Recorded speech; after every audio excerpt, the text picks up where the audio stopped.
Hello, it's great to be here with you today, sharing about qualitative analysis of first-person accounts of noetic experiences.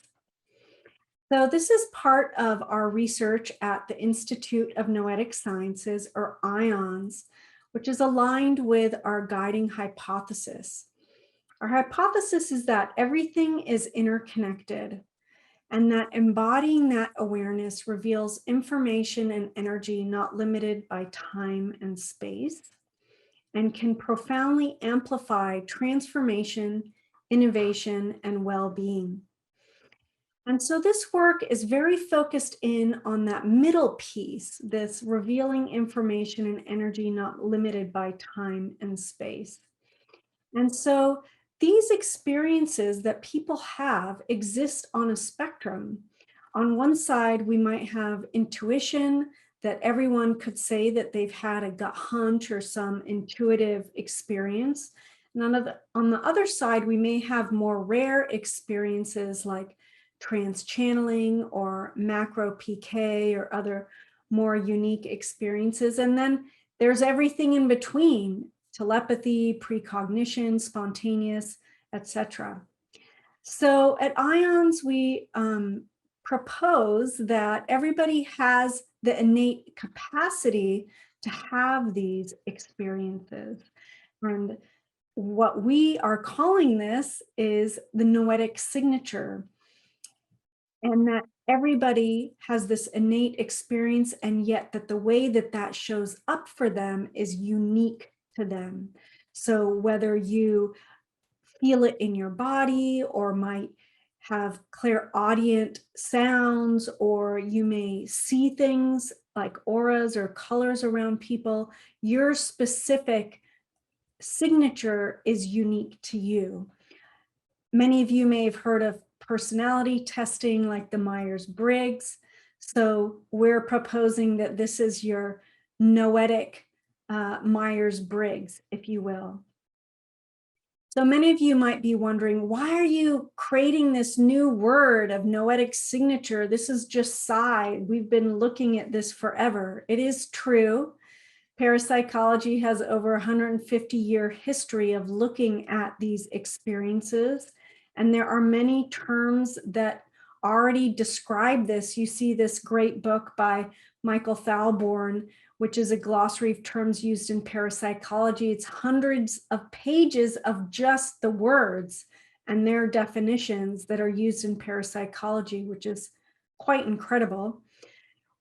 A lot of these words have taboos associated with them. And so when we, mention things like clairvoyance or psychokinesis, people just shut down because they aren't willing to talk about it because they've categorized that as not okay.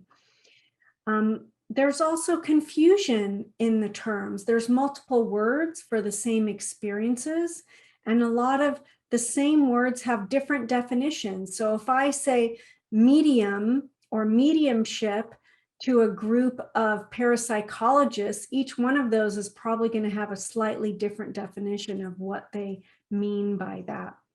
So the noetic signature is very focused on the subjective and people's subjective experience of non-local consciousness, or their consciousness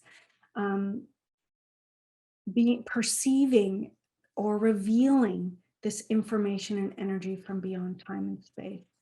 So we've embarked on this program to discover and create an inventory that evaluates people's unique noetic signature. And that's what I'm going to be sharing with you about today. This project has multiple phases. Phase 1 is mostly what I'll be sharing about with you. It was an open-ended survey that we gave to a number of people, and a qualitative analysis of that data to develop the first draft of the noetic signature inventory. Phase 2 is administering that first draft and doing a factor analysis on it. And phase 3 is creating the final version and validating the inventory. Our goal was to end up with an inventory of less than 50 items that mapped onto specific factors related to this information, revealing information and energy from beyond time and space. So let's focus on phase one. So we asked people this question: please describe in as much detail as possible how you access information not limited to our conventional notions of time and space. And they were given unlimited text space to write out as much as they wanted to. There were 3 other questions worded the same, except that they were replaced with accessing energy, expressing information, and expressing energy. 521 people from around the world completed these questions. So we had a really beautiful, rich, and diverse data set of text of people answering how they do this and how they experience this in their lives. Then we did a thematic analysis that has 6 steps.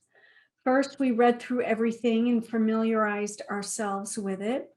Then we begun a coding process where the study team met and iteratively created a code book for codes that described the various themes that we were seeing. And we did that multiple times until we ended up with our code book that had themes within it. We reviewed the themes, we defined and named the themes, and then reported them. So just to clarify, even though we asked the people 4 separate questions, our goal in that was to ask the same question in different ways, but the data set was taken as a whole. So we did the thematic analysis on the text for all 4 questions together. All of the data was uploaded into Deduce, and you see in this lower right-hand corner, that was our code book. So we would highlight a specific phrase or sentence and then assign a specific code to it from our code book. The 10 most common codes that were revealed were that of people sharing about how they expressed or shared their experiences with other, how their experiences impacted their decision making, this concept of intuition or just knowing that something was true, engaging or having these experiences during meditation or hypnosis, having inner visions, setting intentions to get into a specific state to receive or access this information, healing others, writing for the self, and then inner voice. So those, if we look at all the codes that we had, which was like 350 codes or so, these were the 10 most commonly coded in all of the text. Taking it one step further, there were a number of major themes that arose from the data. The first was ways of engagement, then ways of knowing, ways of affecting, and ways of expressing. These were the 4 major themes that were revealed. And then also there were these sub-themes of descriptions of the field and the types of information that people were receiving. So I'm going to go into these in a little bit more detail. So in terms of the way people engaged, intention was very prominent, intentional processes. And that was split into 2 pieces, internal processes and external processes. So for internal, there was connecting to some force greater than the individual self, setting an intention, asking or praying, meditation, various specific internal work like remote viewing, astral projection, shamanic journey work, visualization, trance channeling, automatic writing, and lucid dreaming, and breath work. So these were kind of the most common ways that people engaged in this process.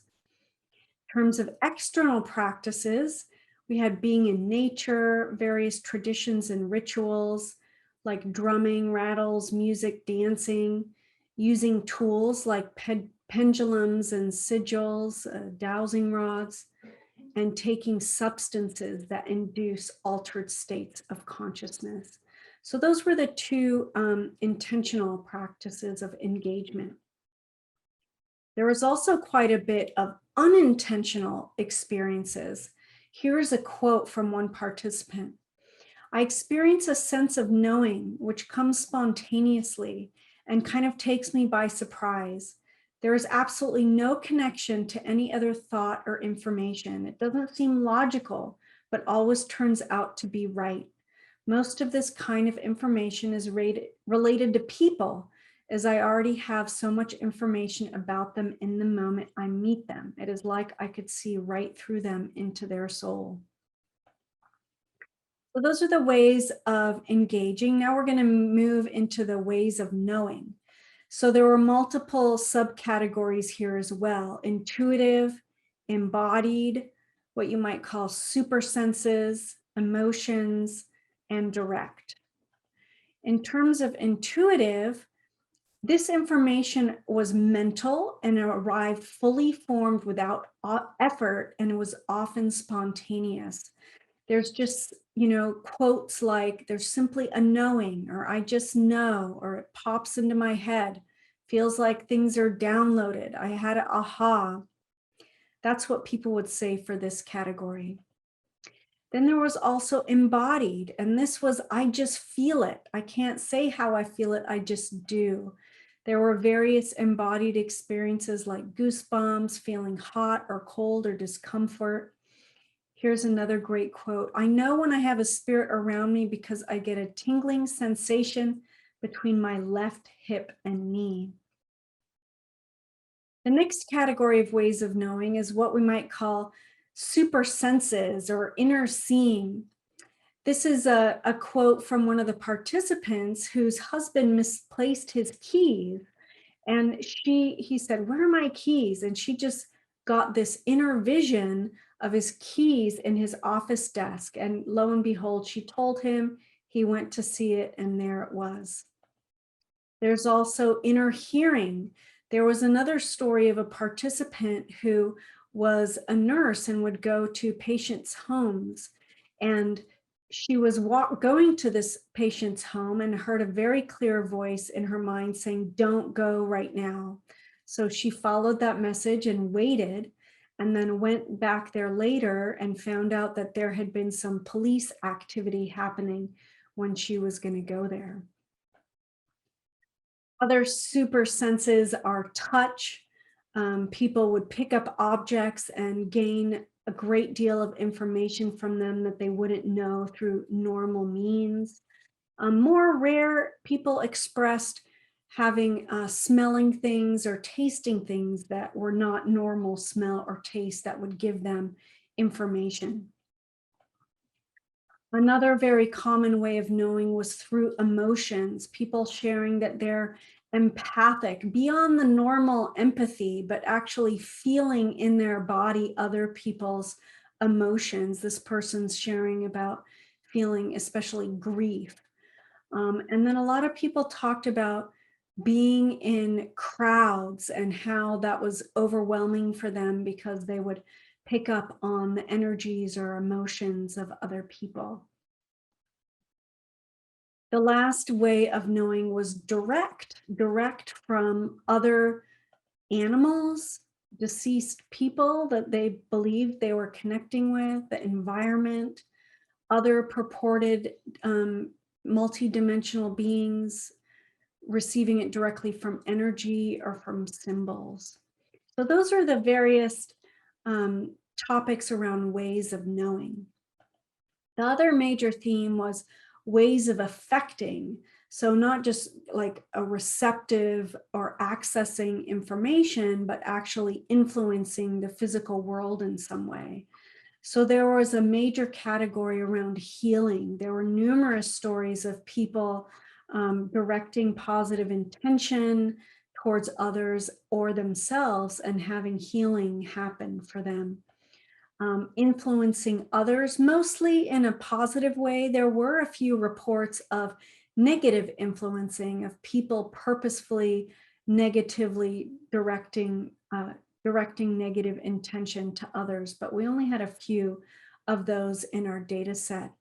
And then influencing systems, objects, and the environment. So this was quite a fascinating story of a person who wanted to use their mental intention to turn their electrical meter off, which they report they successfully did for 2 months, and then started feeling guilty, and then mentally intended for their meter to come back on again. So these are really fascinating. So all of what I've just reported are for phase 1, which was for this qualitative analysis. This paper is currently under review and is available here if you'd like to learn some more details of it. Phase 2 is to do an exploratory factor analysis on an initial inventory that is based on these qualitative analysis. So the initial inventory was 350 questions with 5 questions for each theme. Those were reviewed by staff members, which we reduced to 175 version. And that was administered to over 500 people. From that, we did a factor analysis and ended up with a 44 item noetic signature inventory with 12 factors and 3 to 10 items in each factor. The 12 factors were inner knowing, embodied sensations, physical sensations from other people, inner knowing through touch, inner voice, apparent communication with non-physical beings, knowing the future, knowing others' minds, knowing through dreams, affecting your personal world, visualization, manifestation, and healing. And so we're in the process now of validating this final version. How does the noetic signature perform? We're doing a confirmatory factor analysis now with a new data set of over 2,000 people. And also doing content validity, which includes convergent validity, which is about aligning with other similar concepts, and divergent validity, which is about not aligning with different concepts, and then also a test, retest reliability. So the goal is to roll this out to the public so that they can receive their report about their unique noetic signature, supporting diversity in this, not that one signature is better than the other, but that everyone's unique signature is important and valuable, and nurturing people to be able to learn more about that and normalizing these experiences in the broader world. So like I mentioned, the next steps are to validate the final version, publish the results, and then build out curricula to support people to experience this more deeply. Look for more information about this in our publications, and also the book, The Science of Channeling, which is coming out in September. Again, deep gratitude to all of the funders who support our work, all of the team who helped with the analysis and made this work possible. Thank you.